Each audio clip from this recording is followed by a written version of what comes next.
Salve María, hermanos, les saluda el Padre José Alfredo Jordán de los Heraldos del Evangelio. Hoy día viernes de la 22ª semana del tiempo ordinario, tenemos aquel Evangelio que es de San Lucas, famosísimo, en el cual se habla del vino nuevo y los odres nuevos, del vino viejo, los odres viejos, del paño nuevo, el paño viejo, ¿no? Es una figura que nuestro Señor Jesucristo utilizó para explicar a sus discípulos cómo los padrones de conducta, como el circuito de gracias que Dios había por su bondad dado en la antigua ley, estaba siendo modificado.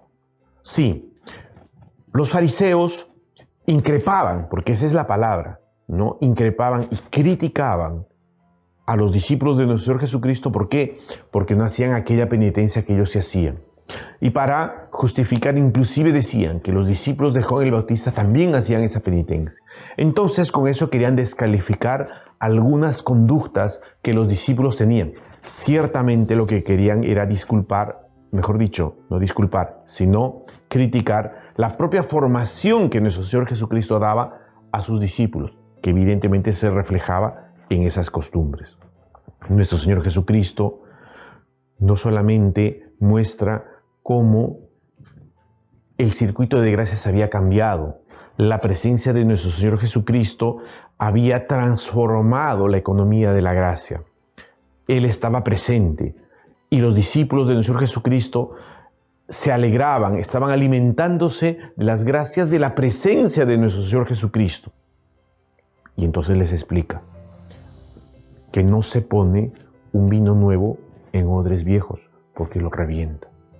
A vino nuevo, odres nuevos.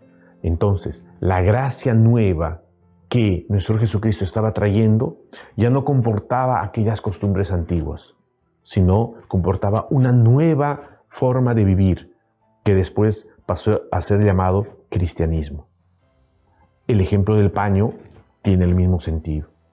Entonces, nuestro Señor Jesucristo constantemente va renovando su presencia en el mundo a través de la Eucaristía, a través de la doctrina, a través de los hombres providenciales, grandes santos, que pasan a tener misiones específicas en tiempos específicos.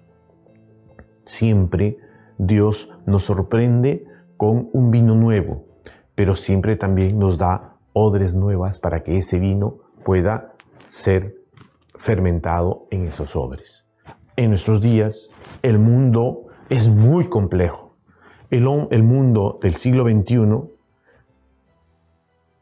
comporta gracias novedosísimas para poder enfrentar las dificultades de nuestro día, pero también comporta odres nuevos, o sea, estructuras de apostolado diferentes, concepciones de vida religiosa diferentes. ¿Por qué?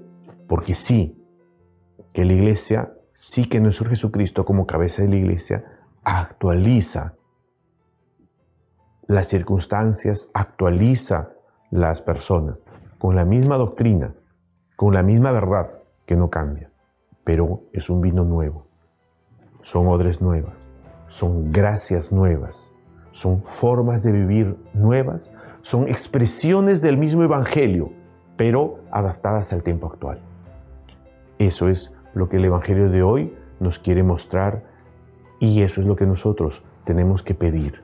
Dios nuestro Señor Jesucristo, que nos trae el vino nuevo, que nos trae los odres nuevos, también haga que con aquel fermento, que es el fermento de la fe, que es el fermento de la práctica de la virtud, constituya aquel vino nuevo, buenísimo, ¿no? Que no es otra cosa sino la gran promesa del reino de Dios en la tierra, aquello que Nuestra Señora prometió en Fátima, el triunfo de su Inmaculado Corazón.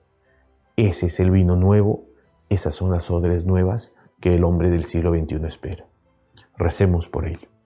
La bendición de Dios Todopoderoso, Padre, Hijo y Espíritu Santo, descienda sobre ustedes y permanezca para siempre. Amén. Salve María.